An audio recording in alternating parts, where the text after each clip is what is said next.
बहुत सारे ऐसे फैसले लिए हैं शुभेंदु सरकार ने जो कि चर्चा का विषय बन गए हैं। जो सिस्टम है वो धीरे धीरे चेंज हो रहा है, तो लोगों को लग रहा है कि क्या शुभेंदु अधिकारी के रूप में एक नेक्स्ट योगी आदित्यनाथ वहां पर बन रहे हैं क्या। वंदे मातरम अगर आप सरकारी हैं गैर सरकारी हैं आपको करना होगा। सड़क पर नमाज पहले दिन ही हो गया कि अब सड़क पर नमाज नहीं पढ़ा जाएगा। 17 के योगी आदित्यनाथ सुपरस्टार, 27 के योगी आदित्यनाथ क्या बीजेपी के लिए सुपरस्टार हैं? नोटबंदी से अच्छों की पाइपलाइन बंद हो गई। देश की जनता को यहाँ आर्थिक जो है वो अस्थिरता के बीच में छोड़ दिया गया। कांग्रेस हमेशा सेल्फ गोल पे बहुत भरोसा करती है, उसको लगता है कि उधर गोल तो मार नहीं पा रहे हैं, अपने को गोल मार लें। यूपी में बदलाव होने वाला है। यूपी में पंकज चौधरी की टीम बननी है। पंकज चौधरी 2 दिन पहले मिलकर गए 2-2.5 घंटे बैठ के नितिन नवीन जी के साथ। अब 21वीं सदी में भी पढ़ी लिखी लड़कियां जो पुणे से पढ़ के आई, जो मिस पुणे रही, उसको ऐसे मार दिया गया। नमस्कार, रिपोर्टर्स संकट देख रहे हैं आप और मैं फिर से आई हूं अपने सभी साथी रिपोर्टर्स और हमारे जाने माने एंकर जो हैं सुमित अवस्थी जी को भी लेकर के आई हूं। रोज शाम 7 बजे चक्रव्यूह लेकर आते हैं, लेकिन रिपोर्टर्स संकट पर मैं इनको ज़रूर पकड़ के खींच के लेके आती हूँ क्योंकि रिपोर्टर रहे हैं तो बहुत सारी जानकारियाँ भी देते हैं। सुमित जी का बहुत बहुत स्वागत है। इनका सुमित जी की बाईं तरफ है रविकांत, इनको आप सब पहचान ही गए होंगे। मेरी दाईं तरफ है अमित कुमार, टाइम्स नाउ नव भारत के एडिटर हैं और जब भी मैं परिचय कराती हूँ ये फ़ोन पर होते हैं, पता नहीं चैट जीपीटी से बात कर रहे हैं, किससे बात कर रहे हैं, इन्फॉर्मेशन लेते रहते हैं। अमित जी की दाईं तरफ है रंजिता झा। रंजिता आज बहुत वो मूड में है कि मुझे बात करने देना। हर बार मैं इनको मौके देती हूँ लेकिन इनकी शिकायतें कम नहीं होती कि मुझे बोलने नहीं देते हो आप। तो आज रंजिता को भी हिस्से का भी यही बोलेगी। आज रंजिता सबके हिस्से का बोलेंगे। लेकिन पहले सुमित जी मैं आपकी दाईं तरफ जाती हूँ। बिल्कुल।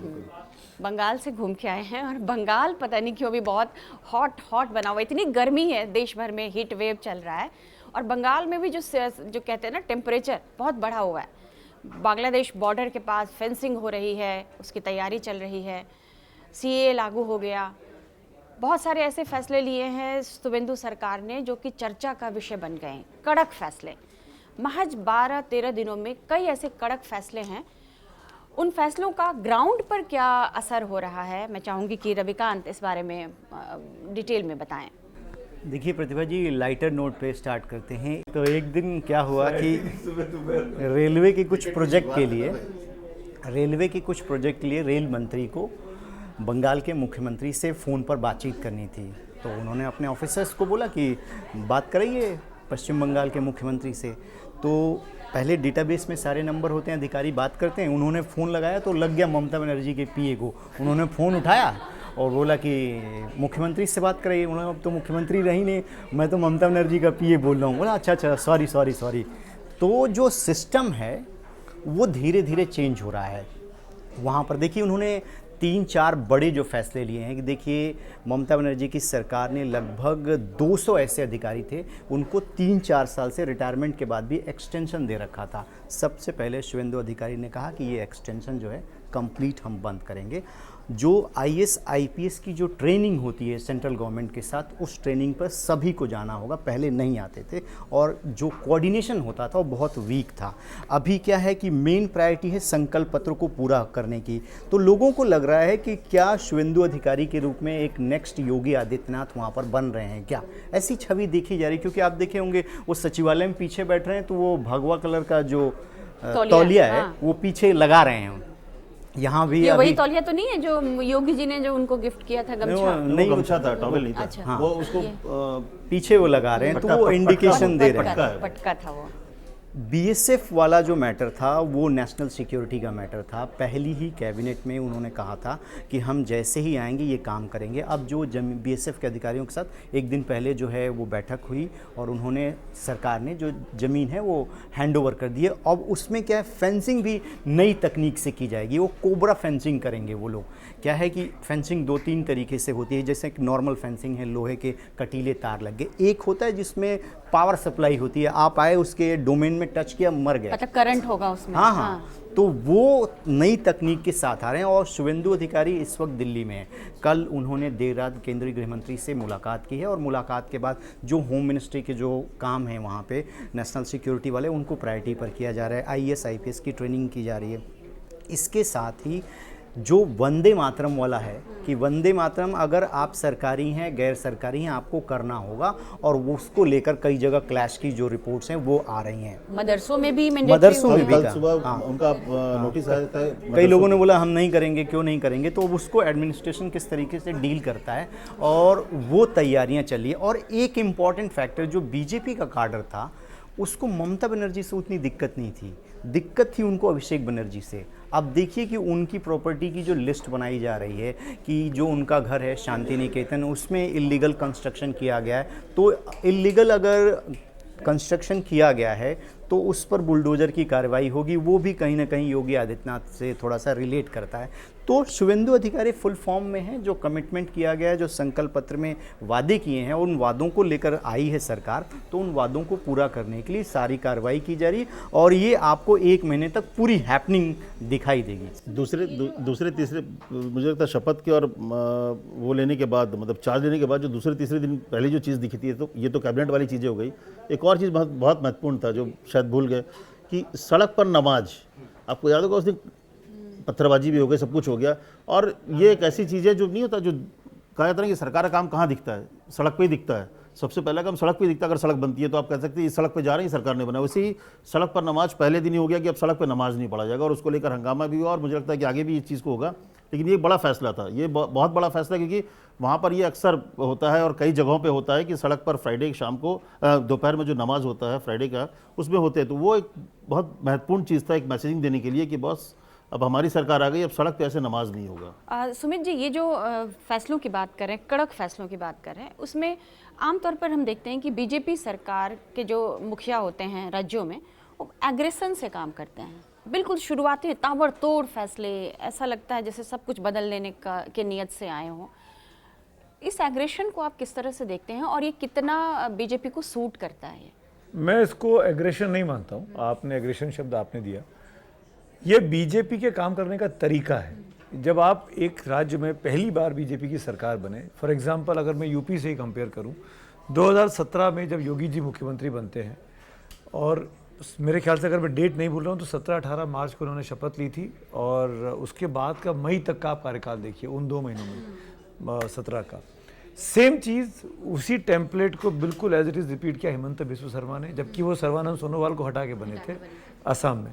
सेम चीज़ उस पर अब ये काम कर रहे हैं शुभेंदु अधिकारी, जो बंगाल पे चल रहा है। बंगाल में तो पहली बार बीजेपी की सरकार बन रही है, तो चेंज दिखाने के लिए बड़ा आसान है कि भाई जो आप 70 सालों से जो सिस्टम चल रहा था मुझे वो बदलना है, तो मैं क्या करूँ, ये लाइट यहाँ नहीं लगेगी, ये लाइट वहाँ लगा दो, इसको बंद करो, ये कुर्सी यहाँ नहीं लगेगी, कुर्सी वहाँ रख दो, चेंज हो गया सिस्टम। तो ये विजिबल चेंज जो होता है वो बड़ी ईजीली दिख जाता है, क्योंकि बीजेपी की सरकार सब कुछ, आइडियोलॉजी डिफरेंट है, फिलॉसफी डिफरेंट है, वोटर डिफरेंट है, और इतना बड़ा मैंडेट लेकर जब आ रही है तो अपने हिसाब से काम करेगी, उसमें गलत क्या है। यही तो उन्होंने कहा था कि हम घुसपैठी पर रोक लगा देंगे, यही उन्होंने कहा कि हम नमाज नहीं पढ़ने देंगे, यही उन्होंने कहा कि हम गाय नहीं कटने देंगे, तो वो उस एजेंडे को लागू कर रहे हैं। मैं तो अभी तो पहला 15 दिन ही तो हुए हैं, अभी तो 5 साल बाकी हैं। मैं तो ये मान के चल रहा हूँ बीजेपी आई है तो बंगाल के लोगों की आदत है मौका भरपूर देते हैं, तो 10 साल 15 साल भी बीजेपी रह सकती है, मुझे उसमें दिक्कत नहीं है। पर मैं तो 6 महीने के बाद बात करना चाहता हूँ। हम मैं आपके जरिए, अगर हम लोग इस चैनल में रहे और आप हमको बुलाती रहीं, तो हम इस चैनल पे 6 महीने के बाद दोबारा बात करेंगे, तब हम एनालिसिस करेंगे शुभेंदु अधिकारी के कामकाज का कि वो कितने खरे उतरे अपने वादों में। अभी तो इट्स टू अर्ली। जनता का फीडबैक भी जो आप आएगा। बोले ना कि कोई भी सरकार, आप देखो ना, मैंने सरकार तो छोड़िए, आप जब शहर में, जो हम जिस शहर में होते हैं वहाँ पे जब एसपी बदलता है, पहला फरमान क्या होता है, हेलमेट पहन के चलेंगे। ये कॉमन है, मुझे लगता है ये हर शहर में होता है। आते ही एसपी पहले बोलता है कि दोनों लोग हेलमेट पहनेंगे, और वो 15 दिन के बाद खत्म होता है। बेसिकली ये कोशिश होती है, और मुझे लगता है ये भाई बीजेपी नहीं, जब अखिलेश आए थे तो अखिलेश ने पहला काम शुरू में जाके लोहिया पार्क, भाई आप अभी तक अम्बेडकर पार्क चल रहे थे, वो आके लोहिया पार्क चले गए। तो हर सरकार जो भी आएंगे वो पहले तो ये चाहेंगे कि हम पुराने से अलग है बॉस, जो पुरानी सरकार चल रही वो नहीं हूँ, उससे अलग जाना। और बंगाल की हालत ये है कि बंगाल में 15 साल और उससे पहले की जो 30 साल को आप देखें तो यहाँ पर एकदम पहली बार आ रहे हैं, तो वहाँ पे तो एकदम एग्रेशन होना भी था, क्योंकि जब पूरा चुनाव ही एग्रेशन पे हुआ, पूरा चुनाव ही 2 पार्ट में बट के हिंदू मुस्लिम और सब चीज़ पे हुआ। डेवलपमेंट तो एजेंडा है, लेकिन वोटिंग उसी पे हुआ। तो वो उस एजेंडे को तो दिखाना था कि बस हमने सिर्फ वहाँ पर नहीं किया, हम उसको आगे लेके जाएंगे। तो शुरुआत के 6 महीने आपको उसी तरह के दिखेंगे, लेकिन जैसे सुमित जी ने भी कहा कि 6 महीने के बाद थोड़ी सरकार स्थिर होती है, और इसके बाद जनता का फीडबैक आने लग जाता है। मैं भी बोल रहा था इस बात को कि क्योंकि हम यूपी से कंपेयर कर रहे हैं योगी आदित्यनाथ से।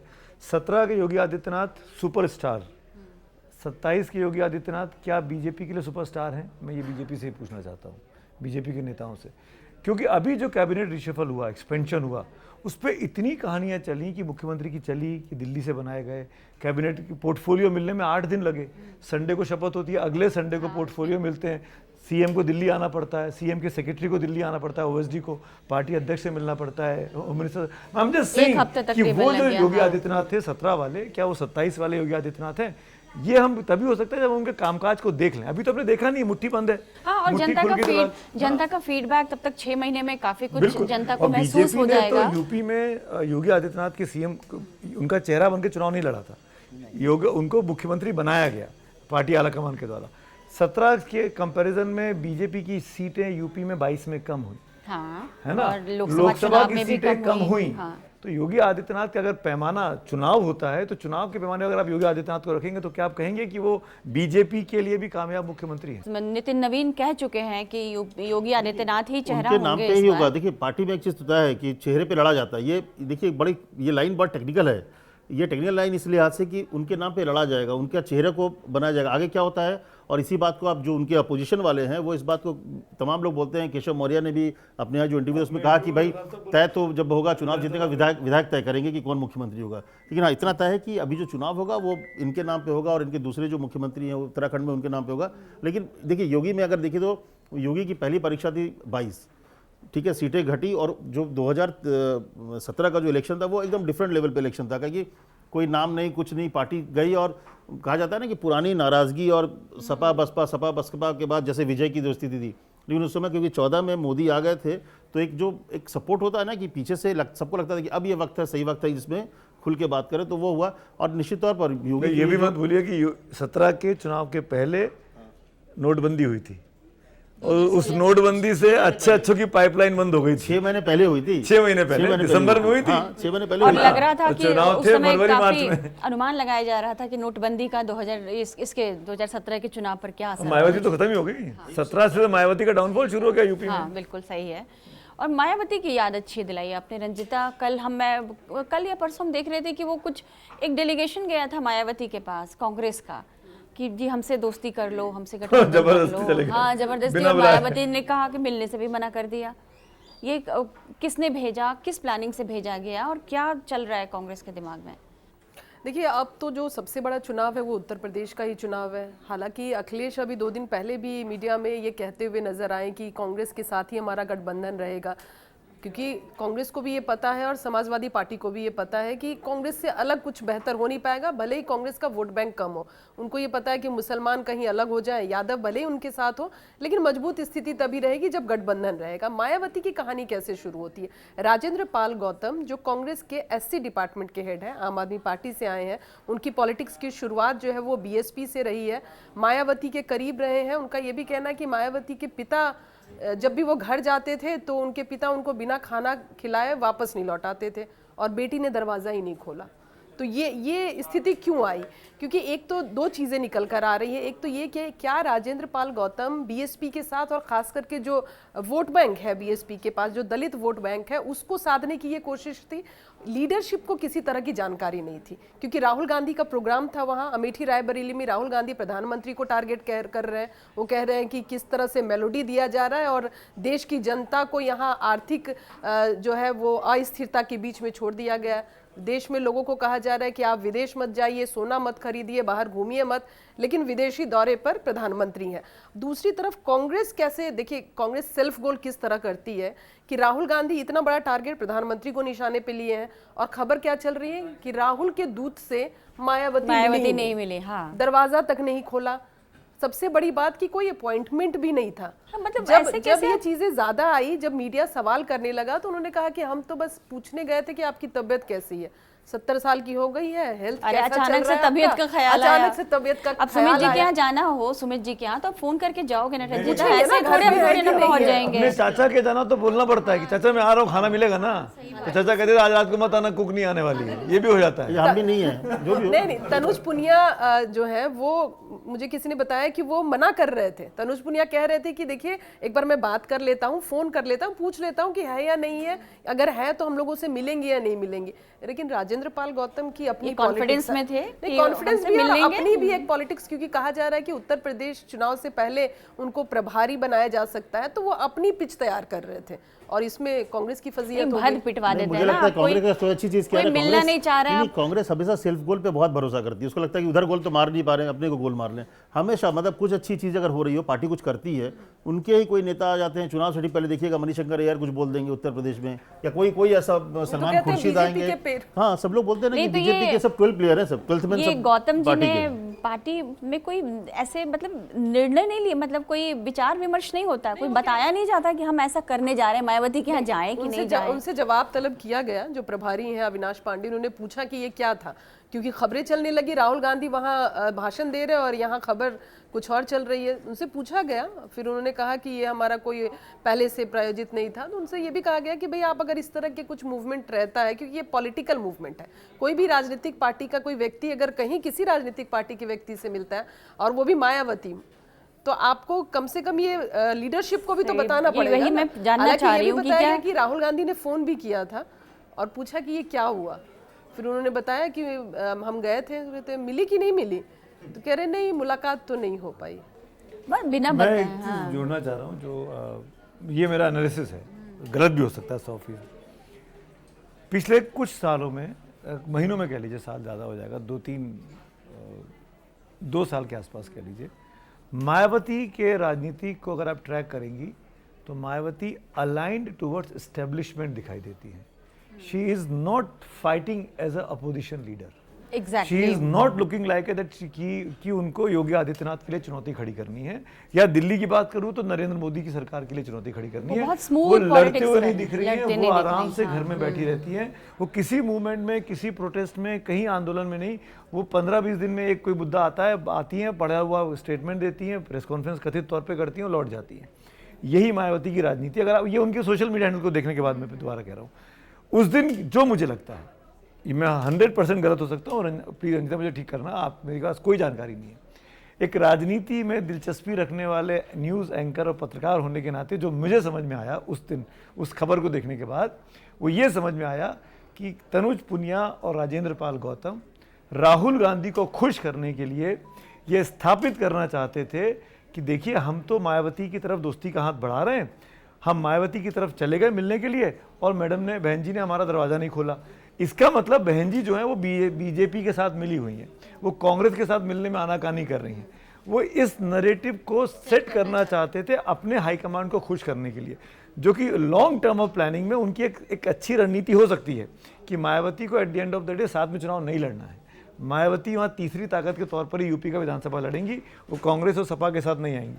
तो इन्होंने जो नैरेटिव बनाया कि हम आपकी तबीयत का हालचाल जानने आए हैं, हम इंडिया ब्लॉक में शामिल करना चाहते हैं, सब मिलकर एक साथ लड़ते हैं, ये दरअसल मायावती और बीएसपी को रंगे हाथों पकड़ने के लिए कि हम तो गए थे आपके पास मिलने के लिए, जैसे ओवैसी कहते हैं, जैसे ओवैसी कहते रहे कि हम तो हाथ मिलने गए, हम अखिलेश से मिलने गए, हम तो हमने चिट्ठी लिखी, हम मिलना, तेजस्वी से मिलने गए, हमने चिट्ठी लिखी, तो वही चीज, हम तो मिलने गए, हम तो आपके गेट तक आ गए थे, आपने दरवाजा नहीं खोला। और मायावती भी जानती है ना कि यदि दरवाजा खोल देती तो उसके बाद कितनी और चर्चाएं रायता हो फैल जाती, और रायता फैल जाता। कितने अनुमान लगने लग जाते। मायावती के जिस तरह का, सुमित जी ने कहा कि जिस तरह के स्टेटमेंट आए हैं सोशल मीडिया पे, जिस तरह से वो लिखती हैं, वो सबसे ज्यादा अगर किसी पर हमलावर रहती है तो वो कांग्रेस पार्टी पर रहती है। उनको पता है कि अगर दलित वोट बैंक उनसे खिसक रहा है तो वो दलित वोट बैंक कहाँ जाएगा, कांग्रेस पार्टी में जाएगा। ये बात मायावती भी जानती है। जैसा सुमित जी ने कहा कि ये लीडरशिप को खुश करने की कोशिश थी, निश्चित तौर पर खुश करने की कोशिश थी, एक तुक्का लगाया गया। अगर मायावती मिल लेती तो ये क्रेडिट राजेंद्र पाल गौतम को जाता, क्योंकि इन दिनों जो एआईसीसी में जो चीजें चल रही है उसमें राजेंद्र पाल गौतम हार्ड लाइनर की तरह दिखते हैं, हार्ड लाइनर की तरह वो बात करते, क्योंकि उनको ऐसा लगता है कि राहुल गांधी दलित की बात करते हैं, मैं दलित का नाम अगर 2 बार ज्यादा लूंगा तो राहुल गांधी मुझे ज्यादा पसंद करेंगे। तो ये इस तरह की और जो ये दोनों राजनीति नेता है ये जो चल गए रही मिले है। ना, ये दोनों, इनका पास जो है वो बीएसपी से जुड़ा हुआ है। राजेंद्र पाल गौतम के बारे में बताया रंजीता ने, वो काशीराम जी के करीबी भी रह चुके हैं। हाँ। सेम चीज तनुज पुनिया के पिताजी पीएल पुनिया साहब मायावती के सेक्रेटरी थे, आईएएस अधिकारी रहे, उनका बेटा है तनुज। अब तनुज दो चुनाव हारने के बाद अभी सांसद बना है। तो हम सब जानते हैं कि उनका एक इतिहास रहा है, इसीलिए तो अजय राय नहीं गया प्रदेश अध्यक्ष, क्यों नहीं गए मिलने के लिए? वही बड़ी बात है, मायावती से मिलने जा रहे हैं। ये पूरा आपको बताया भी घटनाक्रम नहीं हो गया। गया तो हमको ऑफिस से फ़ोन आया कि भाई इस पर बीजेपी से पूछिए, उनकी भी प्रतिक्रिया चाहिए। तो मैंने पूछा, बोले कि देखिए भाई, कांग्रेस के लिए तो जनता ने भी दरवाजे बंद कर दिए थे और मायावती जी अभी भी इस लेवल पे बेइज्जती करेंगी कांग्रेस पार्टी की। अब ये हश्र हो गया है कि नेता दरवाजे पे गया, बेसिक कर्टसी में भी कभी बुला लेता है, कम से कम वेटिंग एरिया में बुला लेती है अंदर, मिले ना मिले। तो वो आपकी राजनीतिक हैसियत को भी तो दिखाना चाहती हैं कि देखिए कांग्रेस पार्टी की क्या स्थिति है, अभी हम नहीं मिलना चाहते। और वोट बैंक का मामला है, जैसे बताया कि इससे पहले लंबे समय से अगर देखें 80s में, तो दलित वोट बैंक कांग्रेस पार्टी का रहा है और उसी दलित वोट बैंक पर कब्जा करके वो कई बार यूपी की सियासत में मुख्यमंत्री बनी। और इस वक्त उनको पता है कि समाजवादी पार्टी के साथ इनका गठबंधन होने जा रहा है और ऐसे में वो मिलती हैं, तो ये मैसेज जाएगा कि जो है बीजेपी मतलब को घेरने का पूरा प्लानिंग है। और तो कि उस ट्रैप में हम क्यों फंसे? सपा बसपा के साथ में आ जाते कांग्रेस के साथ, ये भी तो एक बड़ी बात थी कि क्या इसलिए सपा के साथ उन्होंने- बसपा आ जाएगी? अब नहीं आएगी, अब नहीं। पिछला अनुभव बड़ा खट्टा रहा है। अब वो चैप्टर क्लोज है, सपा बसपा तो हटिए। और मुझे लगता है कि ये सब करके ज़्यादा ये करेंगे। अखिलेश जिस तरह से मूड में चल रहे हैं ना, बाद में पता चला अखिलेश धीरे से इनको भी कांग्रेस से बोलेंगे भी, भैया हाँ। आप साइड ही हो जाओ, क्योंकि बहुत ज़्यादा फायदा हो नहीं रहा है, फायदा कांग्रेस को ही हो जा रहा है। भाई कांग्रेस का अगर आप देखिए लोकसभा तो चुनाव में फायदा हुआ। हाँ, भाई इसको कांग्रेस को कांग्रेस फायदा को फायदा हुआ, होता है ना, कांग्रेस वही को बोले। फायदा हुआ। सपा को उतना फायदा नहीं होता, उसका वोट उस तरह से शिफ्ट नहीं होता है, हमेशा शिफ्ट होती जाती है। बीएसपी को फायदा सपा होता है, को कभी लोकसभा फायदा के नहीं 10 होता, सांसद हो बीएसपी गए के थे। साथ जाकर के भी फायदा नहीं हुआ। इसीलिए सपा कोई फायदा का नहीं है। ज्यादा स्ट्रांग होल्ड है ना उत्तर और प्रदेश में। सपा ये नहीं चाहेगी कि जो मुसलमान वोट है वो धीरे धीरे कांग्रेस की तरफ शिफ्ट हो। इसीलिए देखिए जब सीट के लेकर झगड़ा शुरू होता है, हालांकि मजबूरी दोनों है, दोनों भाई जैसे जैसे लोग हारते जा रहे हैं, अब ऑप्शन इनके पास बच नहीं रहा। लेकिन मुस्लिम वोट अगर देखिए कहीं शिफ्ट होगा तो धीरे से वो उधर ही जाएगा, कांग्रेस की तरफ जाएगा, कांग्रेस की तरफ जाएगा। तो ये सपा थोड़ी एक्सेप्ट कर सकती है कि भाई मेरे वोटर उधर चले जाएं, उसी के दम पे मुसलमान यादव वोट पे वो खड़ी है। तो इसीलिए अगर ये थोड़ी भी इधर उधर करेंगे तो अखिलेश साइड हो जाने से मुझे लगता है ज़्यादा उनको फायदा होगा। मैं उनके नंबर तो बढ़ेंगे। अमित, आपके पास ही मैं रुकती हूँ अभी। ये जो कैबिनेट रीशफल की बात हो रही है, क्या इसका यूपी चुनाव से कोई कनेक्शन है? यूपी चुनाव को ध्यान में रखते हुए कुछ केंद्रीय मंत्रिमंडल में कुछ आपके सवाल में एक फेरबदल? लाइन और जोड़ दूं आपकी इजाजत से। और वो ये कि अमित साहब ने पूछ लिया, मैं भी अमित से ही पूछूंगा कि ये इन्हीं के पास सबसे अधिक जानकारी होगी। और ये रिशफल केवल कैबिनेट का नहीं है, ये पार्टी का संगठन में बदलाव होने वाला है, यूपी में बदलाव होने वाला है। यूपी में पंकज चौधरी की टीम बननी है। पंकज चौधरी 2 दिन पहले मिलकर गए 2-2.5 घंटे बैठ के नितिन नवीन जी के साथ और बीएल संतोष जी के साथ। ये करेक्ट करेंगे अगर मैं गलत बोल रहा हूँ तो। वहाँ ये सब चीज़ें आपस में जुड़ी हुई हैं। अमित शाह बैठे हैं, 19 तारीख की रात को अमित शाह की बैठक हुई है, नितिन नवीन के साथ लंबी चौड़ी बैठक हुई है। और यूपी में तो होना ही है, मुझे लगता है यूपी वाला भी हो जाएगा और 10 से 15 दिन में संगठन का भी हो जाएगा। देखिए ये जो रिशफल है वो अगर आप देखें तो ये होना था। अगर 2019 से 24 वाली देखें तो 2021 जस्ट मिड में उस समय भी हुआ था। 2021 के 7 जुलाई को रिशफल हुआ था। और लगभग ये जो सरकार है जो अभी तक है, ये 2021 का एक्सटेंशन चल रहा है। कंटिन्यूटी की बात हुई थी, इसमें नयापन ये था कि जो एलाइज पार्टनर जुड़ गए थे, जो 6-7 नहीं जुड़े थे। अदरवाइज यहाँ होना था। थोड़ा बंगाल चुनाव को लेकर पहले से चर्चा थी, लेकिन ये माना जा रहा था कि बंगाल चुनाव के बाद होगा। यूपी और ये जो आने वाले समय उसमें बहुत ज़्यादा डिफरेंस नहीं है। देखिए 1-2 लोग को बढ़ा सकते हैं, लेकिन लगभग ऐसा नहीं कि कोई बहुत ज़्यादा किसी को लाके जोड़ देंगे। पंकज चौधरी की ही जैसे बात करिए, वो अध्यक्ष बन गए, हो सकता है कि उनको नहीं हटाया जाए।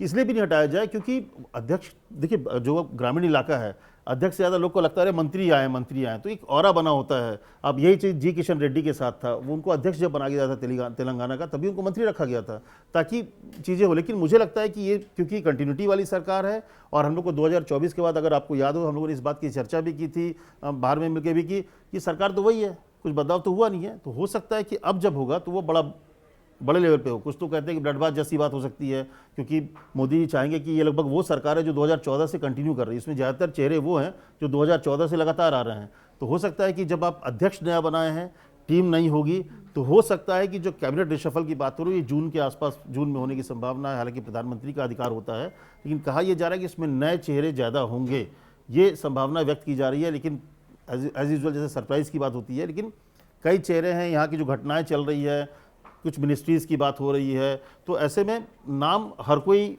अगर सही देखे तो गले पे अटका हुआ सबको कि किसका क्या हो जाए, कोई किसका पत्ता कट जाए।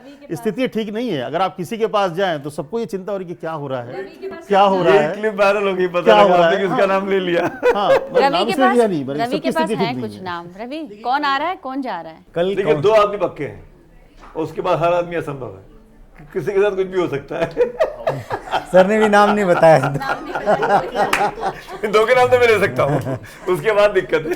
काउंसिल ऑफ मिनिस्टर्स की कल जब बैठक हुई उससे पहले ये देखना है कि जो राष्ट्रीय टीम बनेगी क्या उसमें से कुछ लोग सरकार में जाएं या सरकार से इधर आएँ। तो इसलिए तय ये किया गया है कि पहले 26 से 27 तारीख के आसपास जो है अभी तक की जानकारी के मुताबिक यूपी की टीम फाइनल कर दी जाएगी। एक और राउंड की बैठक होने जा रही है। उसमें मामला ये अटका हुआ है कि जो जितने भी क्षेत्रीय अध्यक्ष हैं वो सभी हटाए जा रहे हैं, सभी के सभी हटाए जा रहे हैं। और क्षेत्रीय मतलब राज्य में जो अध्यक्ष हाँ हैं। यूपी में, प्रदेश हाँ। अध्यक्ष। यूपी नहीं क्षेत्रीय अध्यक्ष भी होते हैं, जैसे जिला अध्यक्ष नहीं जिला के बाद एक जिला से ऊपर जो गोरखपुर जोन, रीजन जोन, है, एक वाराणसी रीजन, जोन है, 6 जोन बटा है ना, फॉर्मेट नहीं है कांग्रेस पॉलिटिकली 6 जोन बटा हुआ है बीजेपी। तो वो सारे के क्या सारे नेता हटाए ज्यादा जाए, है ना, सबको खुश रखना है। सारे के सारे हमारे हटाए वाले भी जाए। कांग्रेस के नेता ही नहीं बचे। हमारे भी तो गए।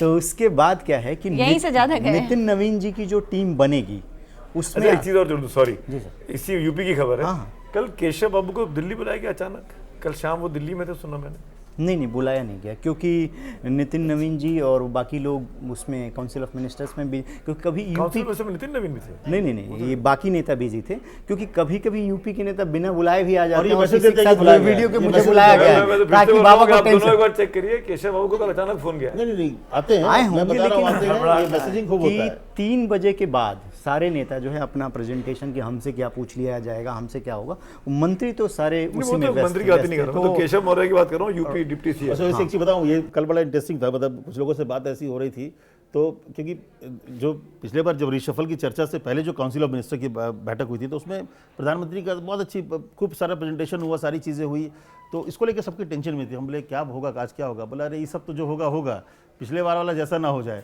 पिछले बार भी क्या हो गया, सब कुछ होते थे, लास्ट में सबने बोला प्रधानमंत्री जी ने फिर ये बोल दिया कि चलिए अच्छा है, सब लोग टीम के साथ काम किया, हो सकता है कि आगे भविष्य में कुछ लोग जाएंगे, कुछ लोग हो सकता है नहीं जाएंगे, लेकिन सबको मिलकर काम करना है, सबको साथ है, कोई ये ना समझे कि हमने खराब किया या कुछ किया। उस दिन उन्होंने मैसेज दे दिया था कि बेटा आधे लोग निपट रहे हैं या जो भी हो रहे हैं 21 में, तो काउंसिल ऑफ मिनिस्टर में सारे लोग होते हैं ना, एमओएस कई ड्रॉप होंगे। उस बार का अगर आपको याद हो तो उसमें रविशंकर प्रसाद, प्रकाश जावड़ेकर वो बड़े लेवल पे हुआ था और उसमें फिर कैबिनेट रैंक बनाया गया था। इस बार ऐसा कुछ नहीं है, होगा इस बार भी, देखिएगा, मुझे लगता है कि कुछ बड़े चेहरे जाएंगे, ये तय है, 100% जाएंगे संगठन से, सॉरी सरकार से जाएंगे। अब ये पता नहीं कि पार्टी में आएंगे नहीं आएंगे, लेकिन बड़े चेहरे जाएंगे और हो सकता है कि वो मैसेजिंग भी होगा ना कि भाई अब जब नया आ रहा है तो फिर उसको पार्टी में क्यों लाना, अगर वो सीनियर जाएंगे तो हो सकता है कुछ सीनियर भी जाएं, इसमें कोई बड़ी बात नहीं है, क्योंकि एक अलग दिखाना भी होगा कि हम अब भाई बोले ना कंटिन्यूटी वाली सरकार है, तो जब आप नए चुनाव में जाएंगे, इसीलिए जो भी होगा 9 तारीख को 2 साल पूरा होगा, इसके बाद कुछ राज्यपाल दिल्ली आ सकते हैं और दिल्ली के लोग राज्यपाल बन सकते मनोज सिन्हा को लेकर हमेशा ये चर्चा उठती है, जब कुछ होती है। नहीं, मैंने नाम ले रहा हूँ, हैं। मैंने नाम नहीं लिया। मनोज सिन्हा को लेकर मुख्यमंत्री बनने से लेके राज्यपाल से लेके मंत्रिमंडल विस्तार और राज्यसभा की बात हमेशा होती रही है। राधा मोहन सिंह जी जब एग्रीकल्चर मिनिस्टर थे ना तो उनका हर कैबिनेट रिसफल में गिरा देते थे कि उनको ड्रॉप। एक दिन बुलाया उन्होंने यार कि हमारा ही नाम क्यों चलवाते हो यार, हम लोग हमने कहा आप कल चल जाता, बोले मैं हटने वाला नहीं हूँ, मैं रहूँगा। वैसे ही कुछ नाम जो हैं वो बार बार चलते हैं लेकिन वो ड्रॉप भी नहीं हुए। तो अभी क्या है, नितिन नवीन की टीम पहले बनेगी, उस टीम के आधार पे ही वहाँ इंडिकेशन मिलेगा कि कौन उधर से आ सकता है और इधर से कौन जा सकता है, क्योंकि उसमें जो है एज की क्राइटेरिया भी बताया जा रहा है कि कुछ युवा चेहरों को मतलब रखा जाएगा। और जैसा अमित सर ने कहा कि पिछली बार 7 जुलाई थी और काउंसिल ऑफ मिनिस्टर्स के बाद जब कैबिनेट रिशफल हुआ था, अचानक बड़े बड़े नेताओं को यकीन नहीं था कि उनको भी जो है ड्रॉप कर दिया जाएगा। उनका काम अच्छा चल रहा, परफॉर्मेंस अच्छी चल रही है, प्रकाश जावड़ेकर, रविशंकर प्रसाद जैसे नाम को एक झटके में जो है ड्रॉप किया है। तो इस बार भी कुछ ऐसी शंकाएं तो हैं सबके मन में, किसी को कुछ पता नहीं है, लेकिन सभी डरे हुए हैं, सबके मन में ये चल रहा है कि क्या पता हमारा नंबर तो नहीं आ रहा है, तो ये तो बात है। और संगठन में भी काम करने के लिए वो लोग मन बना चुके हैं कि भाई कोई विकल्प नहीं, पार्टी जो कहेगी वो करना है। और बड़े राज्यों में चुनाव आ रहा है तो कि कम से कम वहां से हटे तो संगठन में तो मिल जाए। देखिए ये तो सब लोग चाह रहे हैं कि अगर हटते हैं तो संगठन मिल जाएगी, अगर वहां से अगर आपको संगठन नहीं मिला खाली न तो रहे, एकदम खाली होगा ना। अब धीरे धीरे क्या करेंगे, कोई काम नहीं है आपके पास। हाँ, सरकार अब क्या कुछ कहीं यूज़ कर लेती है पार्टी, अब जावड़ेकर जी को इस्तेमाल कर लेती है केरल में, नहीं पूरा केरल चुनाव में नहीं थे, उससे पहले कभी प्रभारी बनाए कुछ किया तो थोड़े बहुत, या फिर इंटेलेक्चुअल किसी भी चीज़ में आप भेज देते हैं। भाई पार्टी इतना काम कर रही है, कहीं ना कहीं यूज़ कर लेती है, लेकिन आप अगर इस तरह से हट जाते हैं, ना संगठन में है ना सरकार में है, तो फिर एक बड़े मंत्री होकर तो बड़ी मुश्किल। लेकिन ये है कि जिन राज्यों में चुनाव संपन्न हो चुका है वहाँ के 1-2 लोग तो ड्रॉप होंगे, अच्छे खासे, और जहाँ चुनाव आने वाला है वहाँ स्ट्रेंथ बढ़ेगी। तो मतलब मैं इनको और आसान कर दूं, नाम तो लेना नहीं है क्योंकि पहली बात हो गई है, राज्यों के नाम तो ले सकते हैं। बिहार का चुनाव निपट गया है, बिहार में बीजेपी की सत्ता बन चुकी है, अपना मुख्यमंत्री बन चुका है, तो बिहार के जो तमाम नेता लोग कैबिनेट में हैं वो अपनी पेटियां मान लें, उनका हवाई जहाज कहीं भी टेक ऑफ कर सकता है, किसी भी दिशा में जा सकता है। और जो यूपी टेक ऑफ नहीं, उनके लैंडिंग का टाइम आ गया है, किसी और दिशा में, दिल्ली से बाहर टेक ऑफ होने वाला है, और बंगाल के कुछ लोगों को अब रिवॉर्ड मिल बंगाल में सकता और हो है। सकता है, और यूपी ये बोल रही को मिलेगा, कांग्रेस पार्टी की तरफ से एक नाम। नहीं, आप लोग नाम नहीं बोल रहे, मैं कह रही हूँ बिहार का आपने जिक्र किया, तो एक जो मुझे लगता है कि बहुत लंबे समय के बाद वो मंत्रिमंडल से ड्रॉप हुए, मंगल पांडे, और मुझे लगता है कि वो नितिन नवीन की टीम में, संगठन में होंगे। बड़ा अच्छे संगठन के आदमी है मंगल पांडे। हाँ, आ सकते हैं। मंगल पांडे बिहार के और स्वतंत्र देव सिंह यूपी में, 2 ऐसे नेता हैं बीजेपी के पास जो बहुत अच्छे संगठन के आदमी हैं। और जो मेरी जानकारी है, उनको संघ भी चाहता है कि पार्टी में लेकर संगठन का काम दिया जाए, और बीजेपी के भी टॉप नेता चाहते हैं कि इनको संगठन का काम दिया जाए बजाय सरकार में इनको पेश करना। हालांकि वो नहीं चाहते थे, वो वो चाहते थे देखिए, कि स्वास्थ्य कोई सरकार मंत्रालय चाहता उनके है, पास सरकार में रहे, मलाई होती है, हाँ, संगठन में मेहनत होती है। उनको अब केंद्र में लाया जाएगा। बहुत राजनीतिक मुद्दों पे अभी हमने चर्चा कर ली, मैं एक सोशल इशू पे लौटना चाहती हूँ। टाइम्स नाउ नवभारत डिजिटल एक मुहिम चला रहा है, दहेज हत्या जो हो रही है, आप देख रहे हैं कि कई राज्यों से, कई शहरों से अलग अलग घटनाएं सामने आ रही हैं, नवविवाहिताओं की डेथ हो रही है, लड़कियां मारी जा रही हैं, कहीं ना कहीं ये आरोप है कि यह दहेज के कारण ये हत्याएं हुई हैं। टाइम्स नाउ नवभारत का डिजिटल प्लेटफॉर्म मुहिम चला रहा है और उसी पर हम बात करना चाह रहे हैं। सुमित जी, मैं आपके पास आती हूँ। जो ट्रिशा शर्मा का मामला है, जो भोपाल में एक लड़की की डेथ हुई है, उसमें आपने उनकी बहन से और उनके परिवार वालों से बातचीत की है। ये इस तरह की घटनाओं को आप किस तरह से, अचानक से ऐसा लग रहा है कि मतलब हम 2026 में आ गए हैं और भारत से अभी भी आपको दहेज हत्याओं की खबरें सुनने को मिल रही है। ये बहुत डराने वाली और बहुत ही मतलब चिंताजनक बात है कि हम कहाँ जा रहे हैं, हम कहाँ पहुँच गए हैं और फिर भी हम इस तरह की हत्याओं को देख रहे हैं। ये बहुत ही तकलीफ देह चीज़ है ये। हम लोग कहते थे कि ये समाज में जैसे जैसे शिक्षा आएगी, लड़कियां बदलाव पढ़ेंगी, बदलाव आएगा, लेकिन ये सब घटनाएं तो बिल्कुल उसके विरोधाभासी हैं।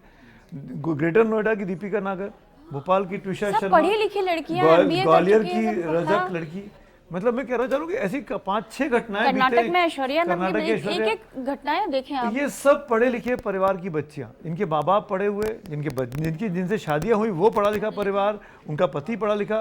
भाई ये वकील है ट्रिशा का पति समर्थ, उनका बड़ा भाई भारतीय एयरफोर्स में स्क्वाड्रन लीडर है, माताजी जज रही हैं, पिताजी सीआरपीएफ में रहे हैं, की जो बात है संघीय कि हो इस गए। परिवार में भी इस तरह की चीजें हो मतलब सकती हम कोई जजमेंट पास नहीं कर रहे हैं, हमको नहीं पता कि वो परिवार के बीच में दहेज का मामला था या ये क्या था, ये तो- लेकिन हाँ, ट्रिशा के माँ बाप जो कि वो भी पढ़ा लिखा परिवार है, उसका भाई एक आर्मी में काम करता है, पिता उसके मल्टीनेशनल में काम करते थे शायद, नवनीति शर्मा जी। ये चिंता की बात है कि ये हमारी शिक्षा पद्धति पे सवाल खड़े होते हैं, हमारी अपब्रिंगिंगनेस पे सवाल खड़े होते हैं, हमारे सोशल कॉज पे सवाल खड़े होते हैं कि हम कहाँ रह रहे हैं, किस समाज में रह रहे हैं। हम एक आज़ादी के 80 साल के बाद भी 21वीं सदी में भी पढ़ी लिखी लड़कियां जो पुणे से पढ़ के आई, जो मिस पुणे रही, उसको ऐसे मार दिया गया। ये मतलब ये वाकई में बहुत चिंता की बात है। हमारा देश, हमारा समाज किस दिशा में जा रहा है, और ये सब चीज़ें धरी की धरी रह जाती हैं जब बच्चियों के साथ ऐसा होता है। मुझे लगता है कि ये जो कई बार जो ऐसे हम बात भी कर रहे थे हम लोग कल अपनी टीम के साथ कि लड़कियां भी जब इस तरह की उसमें फंसी होती हैं, जब उनको प्रताड़ना होती है उनके साथ ससुराल में, तो वो कहीं ना कहीं अपने परिवार को भी इंडिकेशन देती हैं, चाहे जिस तरह से हो, मैसेज से हो, बातचीत से हो, अपने माँ बाप को बताती हैं। लेकिन कई बार हम भी जो है, माँ बाप भी जो हैं, समाज और परिवार क्या कहेगा, समाज क्या कहेगा, इस चक्कर में हम अपनी बेटियों को हम वहीं पर झुलसने के लिए, वहीं तड़पने के लिए छोड़ देते हैं। तो प्रतिभा जी, हाँ, मैं एक बात बिल्कुल, कहना जरूर। चाहूँगी, सुमित जी को तो मुझे नहीं पता, लेकिन यहाँ जो हम लोग बैठे हैं हम सब की बेटियाँ हैं, मेरी 2 बेटी है, और मुझे ऐसा लगता है कि जब दहेज की बात आती है, जब आप कह रहे हैं कि वो अपने परिवार में अपनी माँ को, अपने पिता को जब ये बात कहती है, मेरा कहना है कि आप गाड़ी मत दीजिए, आप दहेज में गहने मत दीजिए, आप अपनी बेटियों को ये कॉन्फिडेंस दीजिए कि हम बेटा तुम्हारे अगर साथ नहीं आपका बन पा रहा है, आप नहीं उस रिश्ते को संभाल पा रहे हो, पहले ये घर आपका है, आप अपने घर आ बिल्कुल जाओ। ठीक बात है। ये कॉन्फिडेंस पहले माँ बाप को देना पड़ेगा। आज वो माँ बाप रो रहे हैं, कह रहे हैं मेरी बेटी को आप वापस भेज देते, आप क्यों नहीं अपनी बेटी को वहां से लेकर आ गए? क्या आपकी बेटी ने ये नहीं कहा और था? आपने उस परिवार को पहचाना नहीं जो इतना दहेज लोभी है। यदि मतलब ये सी दीपिका घटनाएं, नागर वाला जो केस है वो तो 1 करोड़ के ऊपर की शादी हुई, स्कॉर्पियो गाड़ी दी गई, स्कॉर्पियो गाड़ी की कीमत 25-30 लाख रुपए है, लेकिन उनको चाहिए थी फॉर्च्यूनर जो 50 लाख रुपए की आती है, और 50 लाख रुपए चाहिए थे। तो पहले आपने दहेज देकर आदतें खराब कर दी, बिल्कुल, हाँ, उसका ये लालच बढ़ गया मन के अंदर कि तो इतना दे सकते तो और भी चाहिए। ठीक बात। और कई बार हम ऐसी चीजों को ना ग्लोरीफाई भी बहुत करते हैं। बहुत सारे मैं ऐसे मुझे घटना देखती याद आई, रहती हूँ। एक पिताजी अपनी बेटी को घर से इसलिए विदा करके लाए कि बंद ढोल वोल लगा के कि ये तलाक से मतलब दहेज मांग रहे थे, तो हमने उसको नहीं, बहुत divorce अच्छा करा है। दिया। मैं ऐसे पिता का सम्मान सम्मान बिल्कुल। होना चाहिए कि ठीक है, बहुत यदि अच्छी बात की हर रंजीता ने, ऐसे शादी ही होना चाहिए। बच्चों को सिखाओ कि आपको शादी से बाहर आ जाना। हर शादी जरूरी नहीं है कि चले, जिंदा रहना हाँ, जरूरी है, जिंदा रहना रिश्ता जिंदा जरूरी रहे है, ये जरूरी नहीं। सही बात है ये। जाना है। तो अमित को जाना है, जो कि रिपोर्टर हैं, इनको पहुंचना है कहीं, तो हमें ये इस पर चर्चा बहुत करनी थी अभी, लेकिन फिर अभी वक्त कम है। अगले एपिसोड में हम फिर मिलेंगे, तब तक के लिए दीजिए इजाज़त।